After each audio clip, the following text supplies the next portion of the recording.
Code को बातिल करने दाबी 23 सेप्टेम्बर को कला दिवस रूपे पालन अवसर में जिलापाल कार्यालय सम्मुख में मोदी सरकार कुश पुतलिका दाह। चलित मास 23 तारिख दिन मिलित श्रमिक संगठन पक्षर रायगड़ा डाक बंगला ठारू एक शोभायात्रा बाहरी डीएलओ कार्यालय सम्मुख में श्रम बोर्ड और घरोईकरण को बातिल करने दाबी कला दिवस पालन कर केंद्र सरकार को केंद्रीय श्रमिक संगठन और स्वाधीन फेडरेशन समूह पक्षर बारंबार कोड को बातिल करने लगी दाबी जनाउथिले सुधा केंद्र सरकार श्रम कोड को लागू लगी उद्यम जारी रखिबा एक निंदनीय घटना। एठारे उल्लेख था कि मोदी सरकार 2020 सेप्टेम्बर श्रम कोड को संसद में कौन चर्चा नक कोड्र किछि अंश को पास करिथिबारु ताहाकु निंदा करने सहित 2024 सेप्टेम्बर 23 को कला दिवस भाव पालन करने अवसर में जिलापाल कार्यालय सम्मुख में नरेंद्र मोदी कुश पुतलिका दाह कर श्रम बोर्ड बातिल करने देशर संपत्ति कॉर्पोरेट मानकु बिक्री बंद करने श्रमिक मानकु सर्वनिम्न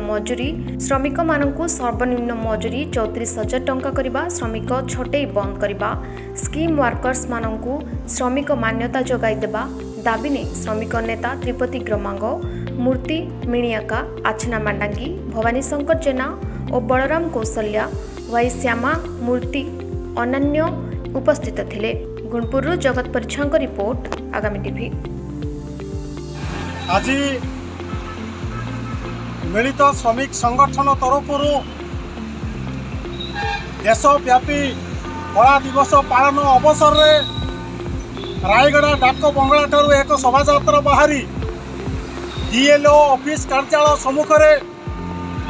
विक्षोभ प्रदर्शन करने सह जिलापाल को एक स्मारक पत्र प्रदान करा जायछि। कारण मोदी सरकार 2020 जो कोरोना काल रे लोकंकर जो समस्या भितर लोक जुड़बुड़ होउतबा समय मोदी सरकार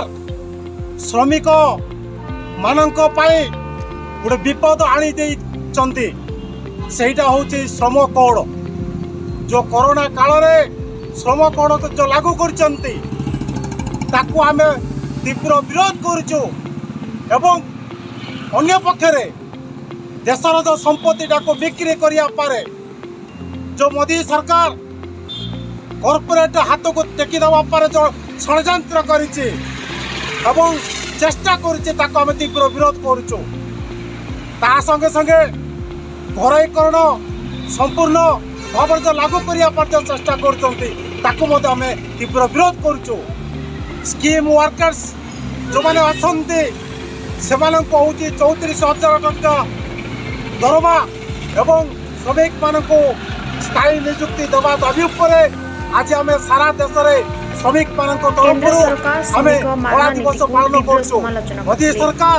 जदि ये जो प्रचार कर